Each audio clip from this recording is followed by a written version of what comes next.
দ্বিতীয় বিশ্বযুদ্ধে জাপানের আত্মসমর্পণের স্মরণে বেইজিংয়ে আয়োজিত হচ্ছে এক বিশেষ সামরিক কুচকাওয়াজ।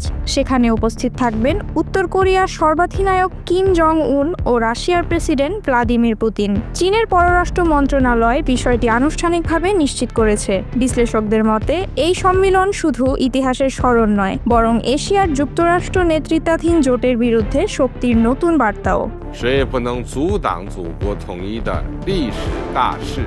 কিম জং উনকে আমন্ত্রণ জানিয়েছেন চীনের প্রেসিডেন্ট শি জিনপিং।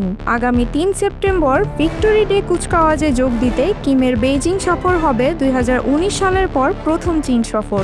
করোনা মহামারীর পর উত্তর কোরিয়ার নেতা বিদেশ সফরে খুব সীমিত ছিলেন। ২০২৩ সালে তিনি কেবল রাশিয়ার দূরপ্রাচ্যে পুতিনের সঙ্গে বৈঠক করেছিলেন। এবার একসঙ্গে একাধিক নেতার সঙ্গে সাক্ষাৎ তার কূটনৈতিক অবস্থানকে আরও দৃঢ় করবে বলেই মনে করা হচ্ছে। উত্তর কোরিয়া আন্তর্জাতিক নিষেধাজ্ঞার চাপে থাকলেও বেইজিং ও মস্কোর সঙ্গে সামরিক অর্থনৈতিক সম্পর্ক জোরদার করায় ওই চাপ অনেকটা ভেঙে পড়েছে। কিম এবার চীনের কাছ থেকে অর্থনৈতিক সহায়তা পাওয়ার পাশাপাশি রাজনৈতিক সমর্থনও পেতে চান।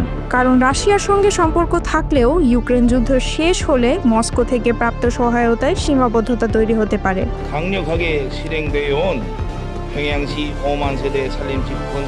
বিশ্লেষকদের মতে কিমের এই সফরের পেছনে কূটনৈতিক আরেকটি প্রেক্ষাপট রয়েছে। মার্কিন প্রেসিডেন্ট ডোনাল্ড ট্রাম্পের সঙ্গে তার একাধিক আলোচনার অভিজ্ঞতা আছে। এবার তিনি হয়তো আবারও আলোচনার দরজা খোলা রাখতে চীনের সহযোগিতা চাইছেন। তবে এখন পর্যন্ত ওয়াশিংটনের যে কোনো প্রস্তাব উত্তর কোরিয়া নাকচ করেছে।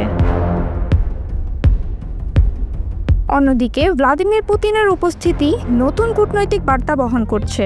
ইউক্রেন যুদ্ধের পর পশ্চিমা বিশ্বে প্রায় বিচ্ছিন্ন রাশিয়া এখন চীনের মঞ্চকে ব্যবহার করছে তার অন্তরঙ্গ মিত্র হিসেবে দাঁড় করাতে। চীনের বর্ণনায় রাশিয়া হলো কৌশলগত অংশীদার।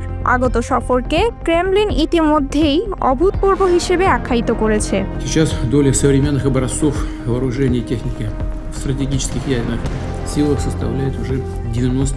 চীনের এই আয়োজনকে ঘিরে আগামী ৩১ আগস্ট থেকে ১ সেপ্টেম্বর পর্যন্ত তিয়ানজিনে অনুষ্ঠিত হবে সাংহাই কোঅপারেশন অর্গানাইজেশন বা এসসিও সম্মেলন। সেখানে ২০টিরও বেশি দেশের নেতা একত্র হবেন।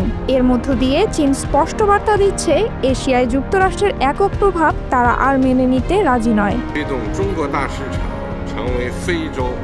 কিম জং উন, ভ্লাদিমির পুতিন ও শি জিনপিং এর একসঙ্গে মঞ্চে উপস্থিতি নিঃসন্দেহে বৈশ্বিক কূটনীতির জন্য বড় বার্তা। এটি শুধু দ্বিতীয় বিশ্বযুদ্ধের ইতিহাস স্মরণ নয়, বরং যুক্তরাষ্ট্র নেতৃত্বাধীন জোটকে ঘিরে নতুন করে তৈরি হওয়া শক্তির ভারসাম্যেরও প্রতীক। সামনে এই ত্রিভুজ জোট এশিয়ার ভূ রাজনীতিতে কী প্রভাব ফেলবে তা এখন বিশ্বজুড়ে কৌতূহলের কেন্দ্র।